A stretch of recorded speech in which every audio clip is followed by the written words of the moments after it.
গানের ঝংকারে ঝংকৃত করতে ইভা রহমান।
শুধু দর্শক মণ্ডলী, কেমন লাগলো আপনাদের এতক্ষণ?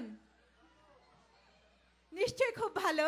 শুধু আমিই মুগ্ধ হইনি, আমি জানি আমার মতো আপনারা সবাই এখানে যারা উপস্থিত হয়েছেন, আমাদের এই গানের পাখি সেই সুদূর বাংলাদেশ থেকে উঠতে উঠতে এসেছে সূর্যা ডানায় করে নিয়ে। সেই গানের পাখিকে আমাদের সবার পক্ষ থেকে অনেক অনেক ধন্যবাদ এবং ভালোবাসা কৃতজ্ঞতা জানাচ্ছি।